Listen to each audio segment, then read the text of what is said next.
ይቃጣውታል ስለዚህ እርሶ ተደምረዋል ወይ ብዬ መጠየቅ ፈልጌ ነበር ምንድነው ድምር እንግዲህ ጠቅላይ ሚኒስትሩ የመደመርን ፍልስፍና አዲሱ ጠቅላይ ሚኒስትር ዶክተር አብይ አህመድ የመደመርን ፍልስፍና ይዘው መጥተዋል እርሶ ተደምረዋል ወይ ብዬ መጠየቅ ፈልጌ ነበር አንደኛ መደመር ፍልስፍና ነው ሲባል እኔ ፊሎሶፊ ተምሬያለሁ አንብቤያለሁን በተወሰነ መደመር ፍልስፍና ነው የሚለውን ካንቺ ነው አሁን የምሰማው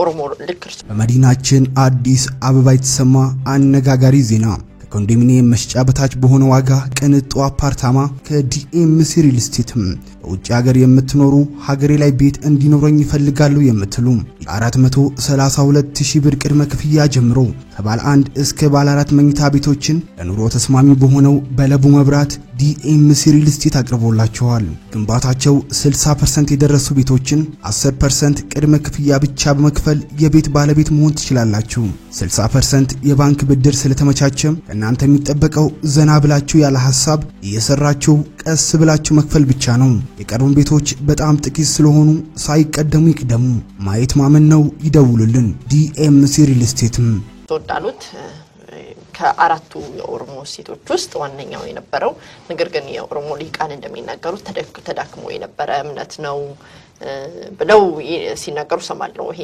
የሚያስተማምን ነው ወይ ተዳክሞ ማውቅም ዋቃ እሺ በጭራሽ ውሸት ነው በመጀመሪያ ደረጃ ዋቃ ማን ነው የሚለውን እንዲያብራሩ ምክንያቱም ስለሚያውቁት እርሶ ውስጥ ያለ ስላሉ መግለጽ አይከብዶትም እንደሌላው አይነት ዋቃ ማን ነው የሚለውን ነውና ከዛ ወደ እምነቶቹ ዝርዝር እንገባለን ማለት ተግባሩ ምንድነው ያ ዋቃ is ፈጣሪ ነው ኦሮሞ እንደሚያውቀው ከሆነ man anything and everything የፈጠረው ዋቃ ነው ስለዚህ ዋቃ ፈጣሪ ነው ባጭሩ ይሄ ይመልሰዋል መልካም ፈጣሪ ነው ብለን እንወስደዋለን ሌላው የዋቄፈና እምነት እንደሌላው እምነት ወጥ የእምነት ስርዓት አለው ወይ ለምሳሌ ቀሳውስቶች በክርስትናው ላይ ቀሳውስቶች የሚቀድሱ ሰዎች አሉ በእስልምናው እንደዛው ሼኮች አሉ ስርዓቶች ሃይማኖት ስርዓቶችም ይደረጋሉ በዋቄፈና ወጥ ያምልኮ ስርዓት አለው ወይ አለው እሺ ይዘርዝሩ ምን አርገን ስርዓቱ ምን አይነት ነው ለምሳሌ በእስልምና ስንሄድ ስግደት ስነስርዓት የሰላት ስነስርዓት አለው አላህ ጋር የሚገናኙበት ማለት ነው እና የሚጸልይበት ነው በክርስትናም እንደዛው ነው በቡድሃም እንደዛው እና በሌሎች እምነቶችም እንደዛው ያምልኮ ስነስርዓቶች አሉ በዋቄፈና ወጥ የሆኑ ያምልኮ ስርዓቶች አሉ ወይ ምን አይነት ናቸው ያለው የራሱ የሆነ አለው እና እኔ ምልሽ እንደ ክርስትና እንደ እስልምና ወደ ኢንስቲትዩሽን እንዳይለወጥ ተከልክሏል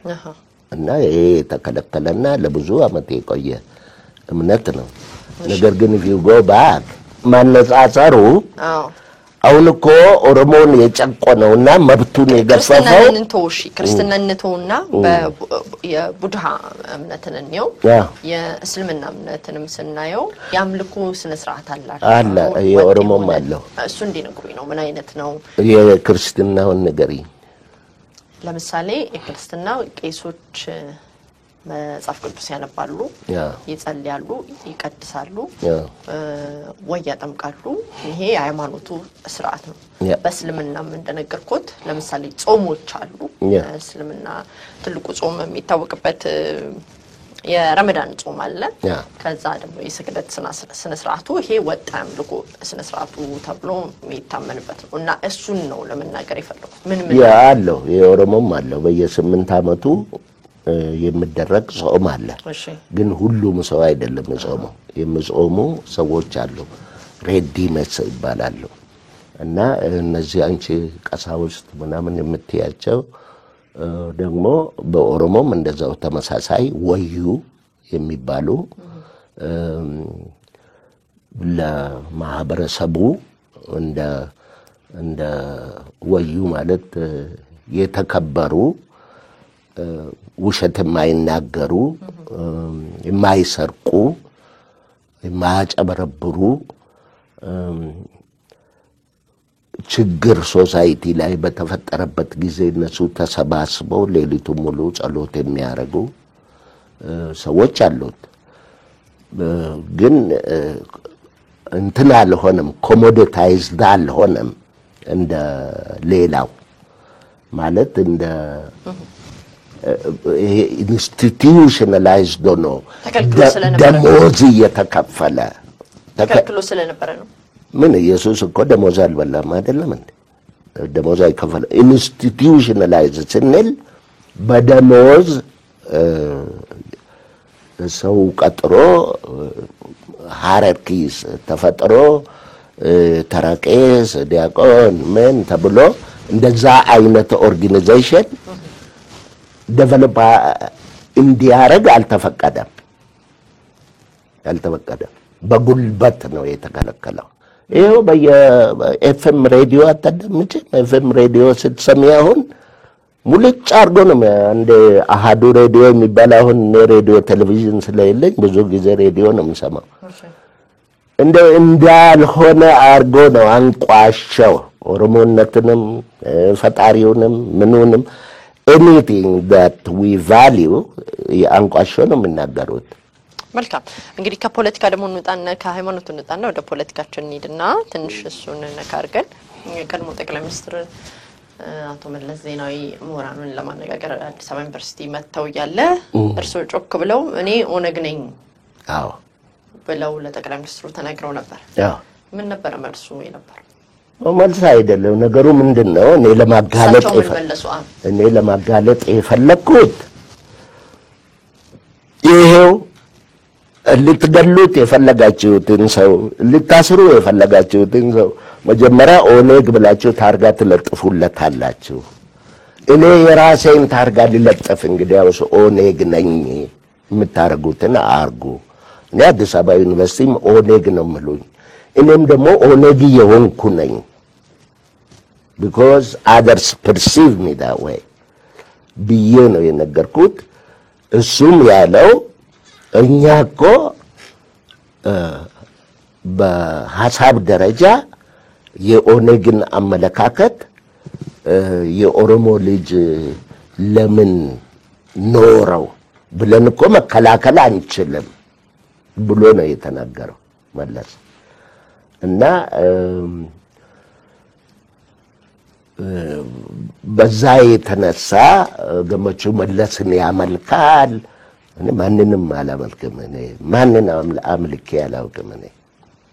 እኔ ለወደፊት የሚመጣውንም አላመልክም።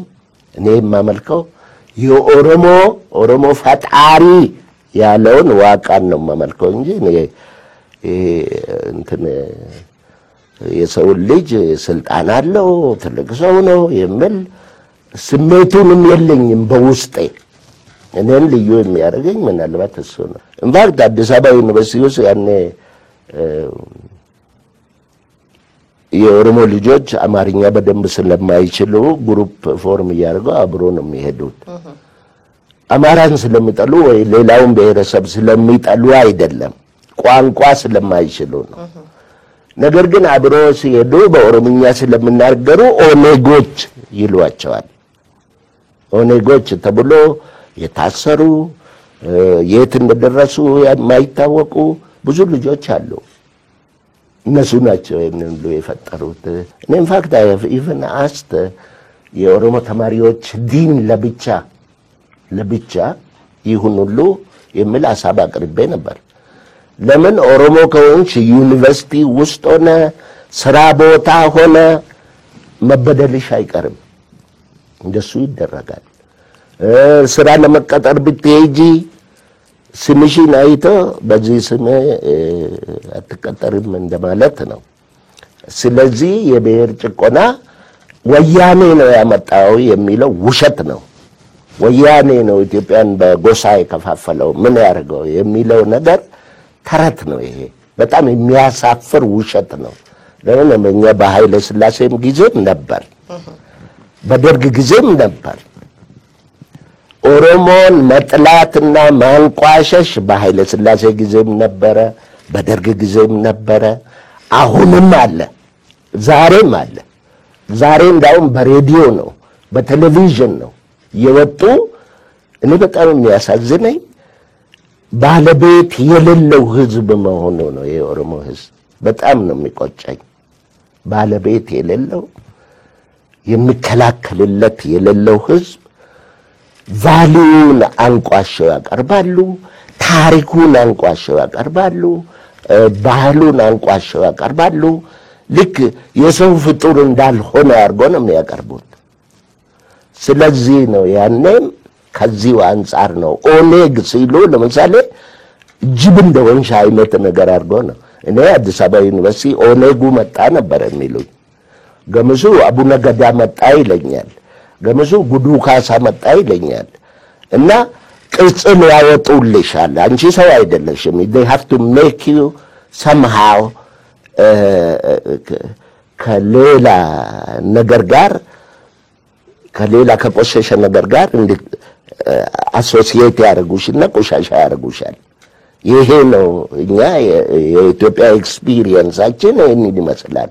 እና ይሄንን ጎሰኛነት ምንነት ወያኔ ነው መጣው ብሎ የሚሉት በጣም የሚያሳዝን ይሄ ኢንፋክት እንደዚህ የሚሉ ሰዎች የማያፍሩ አይናቸውን በጨው የታጠቡ የእውነት ጠላቶች ናቸው። because ወያኔ ያለመጣው ወያኔ ተጠቀመበት እና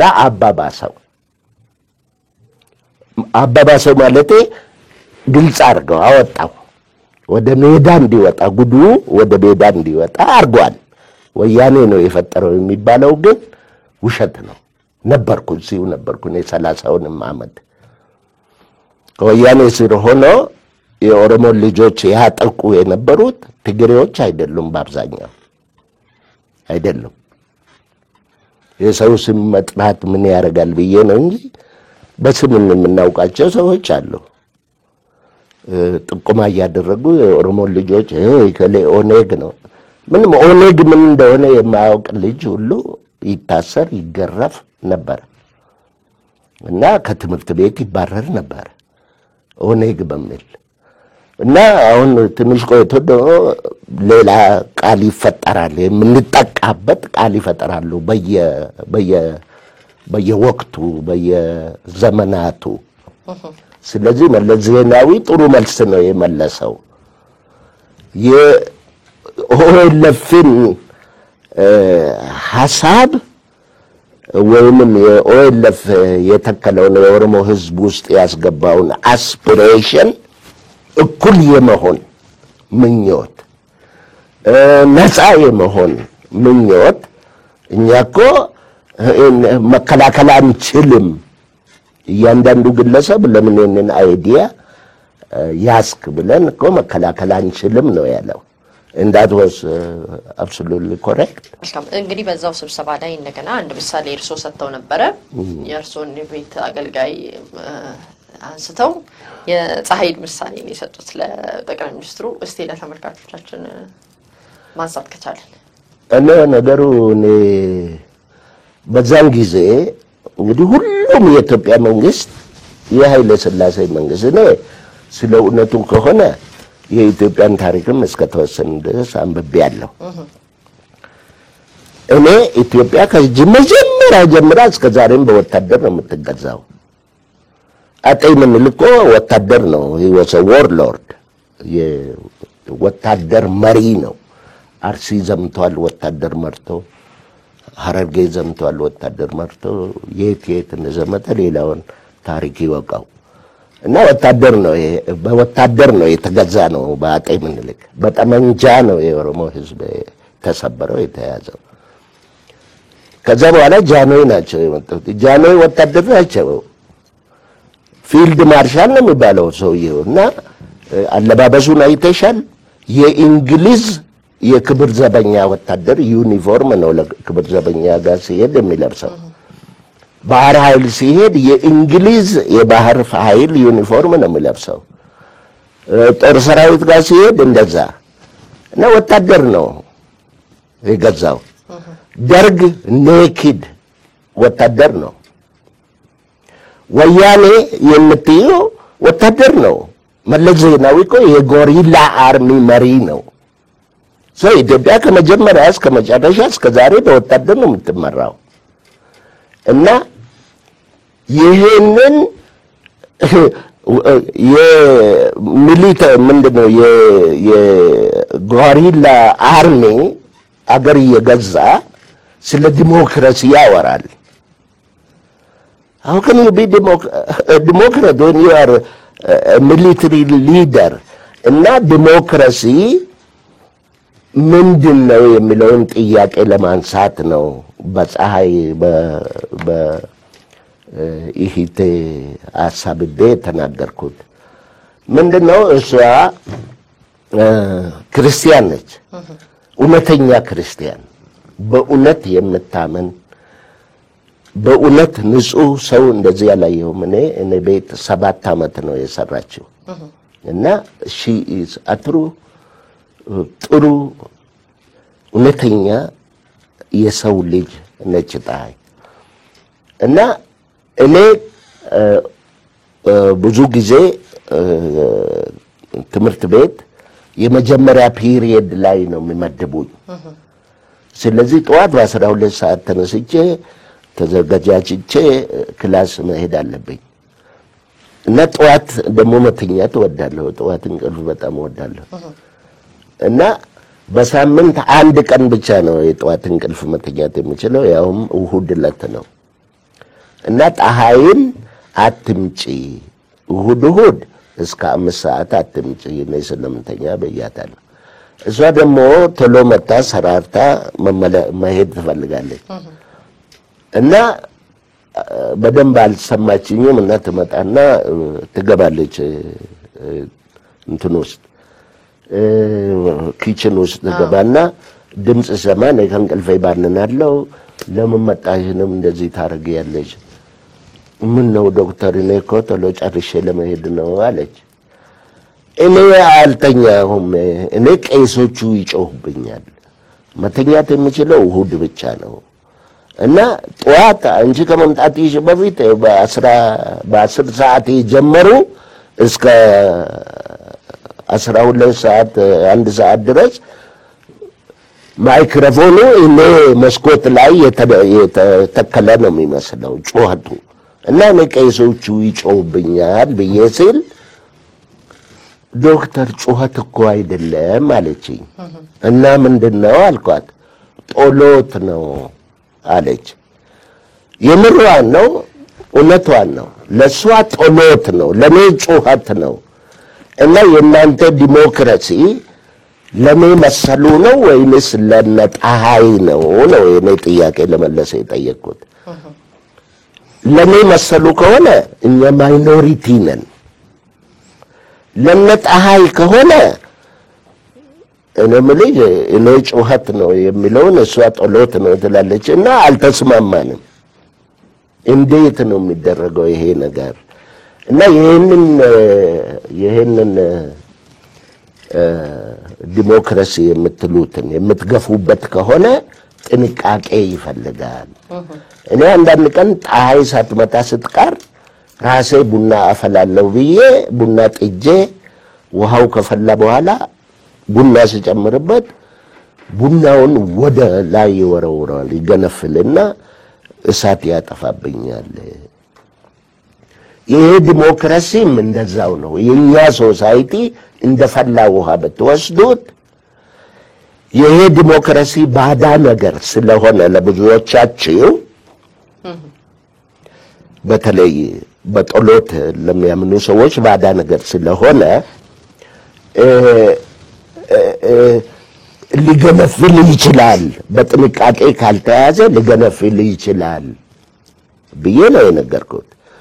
እንደ እውነትም ሆነና ደግሞ ገንፍሎ ስንት የሰው ህይወት ያኔ በቅንጅትና ግንቦት 7 ላይ ምርጫ ላይ ከሁለት ዓመት በኋላ ሰው ሁሉ አለቀ። እኔ እሱን ለማለት ነበረ እና የጠየቁት ስለ ቡና ማፍላት ስለ ይጮህብኛል ያ ሁሉ ከዲሞክራሲ ኢሹ ጋር የተያያዘ ነው። ባይ ዘ ዌይ ኢህአደግ ደግሞ ዲሞክራሲ የሚባለውን ነገር ኢምፕሊመንት ለማድረግ ፍላጎቱን ኖሮት አያውቅም። እሱ ለምን የመሰለ ህገ መንግስት ጽፎ ዲሞክራሲ ያሉ የሰበኩ ግን ሲያረጉ የነበሩት ኤግዛክትሊ ደርግ ቻፕተር 2 ደርግ ሲያረግ የነበረውን ነበር ሲያረጉ የነበሩት። ሰው ማሰሩ፣ መግደሉ፣ ከስራ ማባረሩ በተለይ ደግሞ ኦሮሞ ከሆንች ኦሬዲ እንደው እየተለማመጥሽም ለመሆን የለም ኦሮሞ አይደለውም ብለሽም ለመደበቅም እየሞከርሽ አዋጣሽም ስምሽንም ቀይረሽ ቋንቋቸውንም ለምደሽ እንደዛ ሁሉ ሆኖ አይቀበሉሽም ሙሉ በሙሉ። እኔ አሁን ስንትና ስንት ደብዳቤ ያለኝ ከአዲስ አበባ ዩኒቨርሲቲ ይሄ የአዲስ አበባ ዩኒቨርሲቲ የምትይው የወንጀል ዋሻ ነው። ወንጀል የሚሰራበት ዋሻ የአዲስ አበባ ዩኒቨርሲቲ ነው። ለዚህ ነው ከአዲስ አበባ ዩኒቨርሲቲ ለቀቄ የወጣሁት። ከዛ ደግሞ ገነት ዘውዴ ጋር መጡኝ። አንድ ይሄ የትምህርት ጥራት የሚባል ላይ ኮንሰፕት ፔፐር በእንግሊዝኛ ጽፌ ያቀረብኩ ወደ አማርኛ ተርጉመው አለችኝ። እኔ አማርኛ አልችልም፣ ትርጉም ክፍል ካላችሁ ይተርጉምና ያስተርጉሚ እንጂ እኔ ወደ አማርኛ አልተረጉምም ማለት በአማርኛ አልሰራም ብሏል ብላ አቶ ተፈራ ነገረችና አላልኩም እኔ። ነገር ግን በጣም የሚያሳዝነው ውሸት መናገር እንኳን የማያፍሩ ሰዎች ጋር ነው የምንኖረው። እና አሁን እነሱ በኢትዮጵያ የትምህርት ስርዓት ላይ የሰሩት ወንጀል ማን ነው? እነሱ ናቸው አይደለም እንደ መጠየቅ ያለባቸው? ማን ጠየቃቸው? እና ከዚህ አንፃር ነው ኦሮሞ መሆን ዋጋ ያስከፍላል። ኢትዮጵያ ውስጥ ዋጋ የማይከፍል ኦሮሞ የለም። ለመደበቅ ነው። ኦሮሞ እኮ ስሙን ቀይሮ የአባቱን ስም ቀይሮ ተጠምቄ ያለው ብሎ ያልወሻከተው ነገር የለም። እንደዛም ሆኖ አልዳነም። ለዚህ ነው ዲሞክራሲ እንዲሁ ለፐብሊክ ሪሌሽንስ ነው እንጂ እውነት ስራ ላይ ለሁሉም ኢትዮጵያዊ እኩል እንዲተገበር አልተፈለገም። እሱ ነው ትልቁም ችግር። ለዚህ ነው እኔ በተደጋጋሚ ኢትዮጵያ ትልቅ ችግር አለባት፣ የኢትዮጵያ ችግር ኦሮሞ ነው፣ ኦሮሞ ትልቅ ችግር አለበት፣ የኦሮሞ ችግር ኢትዮጵያ ነው ብዬ የምናገረው ለዚህ ነው። እና ይሄንን ማስታረቅ ካልተቻለ በስተቀር ወደፊትም ችግር ነው የሚሆነው ለማለት ነው። መልካም ዶክተር፣ እንግዲህ ከዚሁ ሳንወጣ እዚሁ በ97 እርሶ ስላነሱ ስለነበረ ነው አጣሪ ኮሚሽኑ ውስጥ ነበሩ አይደል? ነው ነገሩ ምንድነው? እሺ አንድ ላይ አብረው ይነግሩኛል። ሲመለሱ አጣርተው ሲመለሱ ለጠቅላይ ሚኒስትር መለስ ዜናዊ አንድም የቅንጅት አባል አልሞተም፣ ስለዚህ ካሳ ክፈል ብዬ ነበር። እኔ ብቻ ሳይሆን አቡነ ውስጣጤዎስም ይህንኑ ነው ሪኢንፎርስ ያደረጉት። የቅንጅት አባሎች አልሞቱም እንዴ? አልተገደሉም? አላየሁም። እኔ ምርመራ ስናረግ ከወሎ አይሱዙ መኪናውን ጋራዥ ሊያሰራ መጥቶ የሞተ ሰው አለ። ከወላይታ መጥቶ መንገድ ላይ የቀረ አለ። በአብዛኛው የሞተው ፖለቲካል የሆነ የፓርቲ አባል የሆነ አንድ ምርመራ ስናረግ አላየንም። ግን ሰዎች ሞተዋል። ጥቂት አንድ 5 ነው 6 የሚሆኑ ወታደሮችም ሞተዋል። 198 ሲቪል ነው የሞተው። ከዛ ውስጥ በአብዛኛው ተራ ሰው ነው ያለቀው። እና እሱንም እኛ ለጠቅላይ ሚኒስትር መለስ ዜናዊን ስናናገረው ይሄ ነገር ማንም ነው ምንም ሳያውቁ ተራ ሰው ነው ሞቶ መንገድ ላይ ቀረውና ለቤተሰብ ካሳ መከፈል አለበት ብለን እኔም ብያለሁ አቡነ አውስጣጤዎስም ብለዋል እሳቸውም አሉ ዛሬም ቢሆን ሊጠየቁ ይችላል መለስ ዜናም ቢሆን የነገረን እናንተ ስራችሁን ጨርሱ እንጂ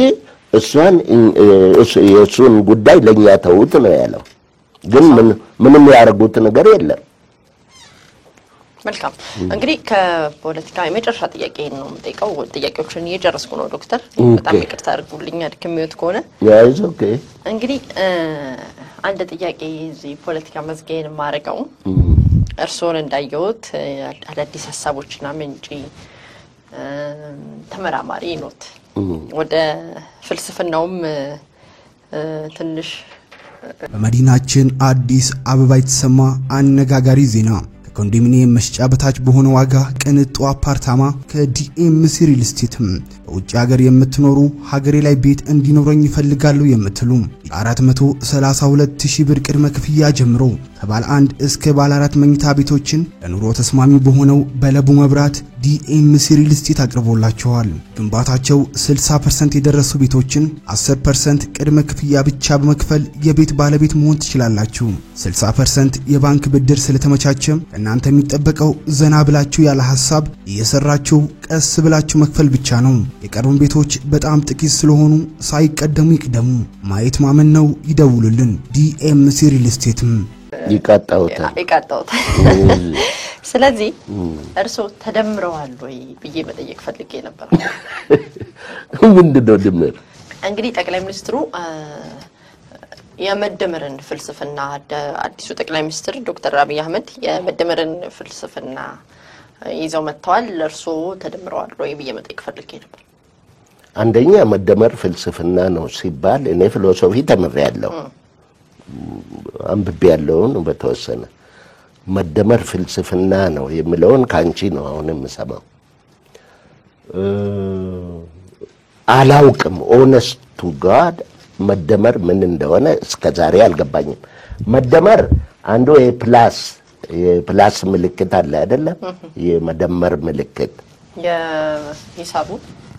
የሂሳቡ የመደመር ምልክት መስቀል ነው አይደለም እንዴ መስቀል ነው አይደለ የመደመር ምልክቱ እሱ ነው ክርስትና ተነሱ ነው ከሆነ ድሮ ተነስተናል ምን ልክም ሲመጣ እኮ ክርስትና ነው ያስነሳን እና የመደመር ምልክት ኮንፊውዚንግ ነው እንደገባኝ እንደ ተራሰው እንደ ተራ ኢትዮጵያዊ ሆኜ እየታዘብኩ ያለሁት አንዳንዱ ያልገባውን ነገር የገባው አስመስሎ እንደ ጥራዙን ይዞ ይሮጣል እና እኔ ጠቅላይ ሚኒስትሩ መጽሐፍ ጽፎ አላነበብኩም ተጽፎ ከሆነ አላነበብኩም I would love to read it የመደመር ፍልስፍና ነው ከተባለ መጽሐፍ አለበት ያው መደመሩም እንግዲህ አንቺ ተደምረሻል ወይ እስቲ እንዴት እንደተደመርሻ አስረጅኝና ይረዳኝ ይሆናል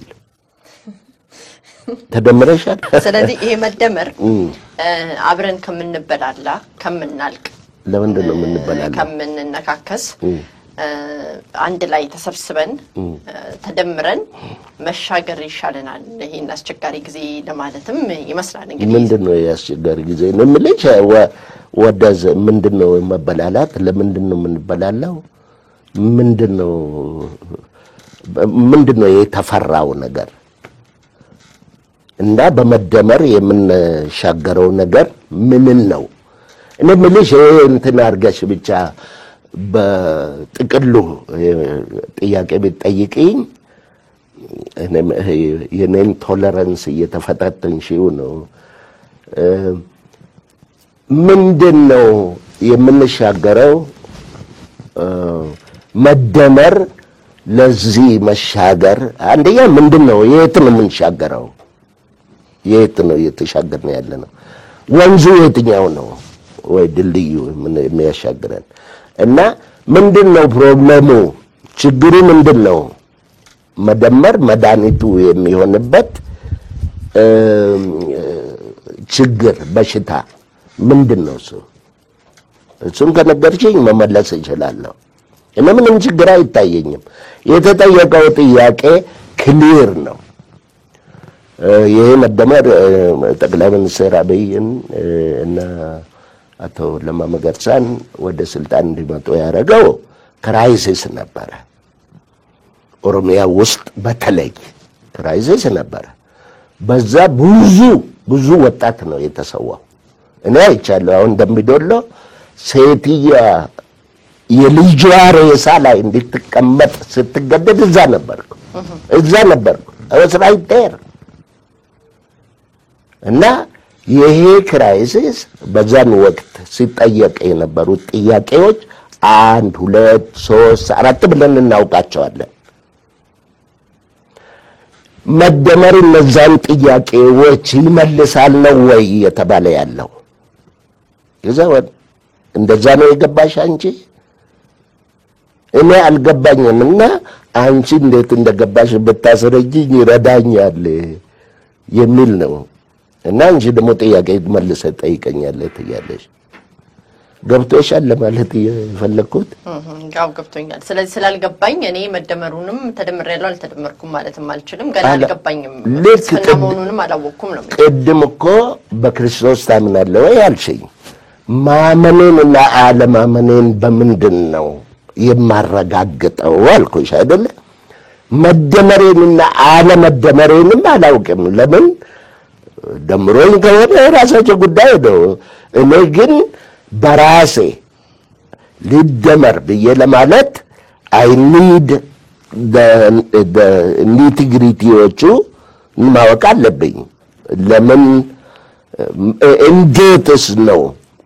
እንዴት ነው ሄጄ ቢሮ አለ ሄጄ ደምሩኝ የሚልበት ቦታ አለ ወይንስ ይሄ የሃይማኖት ስብከት ነው? ተደምር ያለውና ከዛሬ ጀምሮ ሁሉንም አፈቅራለሁና እንደዛ ነው ወሬ ዘን እንደ ጠቅላይ ሚኒስትሩ የምናገሩት በጣም ቆንጆ ነገሮች አሉ። ፍቅር ምንድነው እርቅ ምን እነዚህ these are beautiful ideas በጣም ቆንጆ ቃላቶች ናቸው። ግን ቃላቶች ናቸው። It's like Gandhi አንድ ጊዜ what do you think of Western civilization ብሎ ሲጠይቁት I think it's a good idea አለ። but the good idea አይበላም። እና እኔ ጠቅላይ ሚኒስትሩን ለመተቸት አይደለም ላንቺም ለኢትዮጵያ ሕዝብም ነገረው አልገባኝም ምን እንደሆነ አልገባኝም። እንግዲህ ጥያቄዎችን በሙሉ ጨርሻለሁ። መልካም እድል እመኝልዎታለሁ ዶክተር። በመጨረሻ ማለት የሚፈልጉት ነገር ካለ እድሉን ፈቅድልዎታለሁ። እዚህ ድረስ ግን እኔን አክብረው ለቃለ መጠይቅ ስለመጡ ከልቤ ምስጋናዬን አቀርብልዎታለሁ። ታንክ ዩ።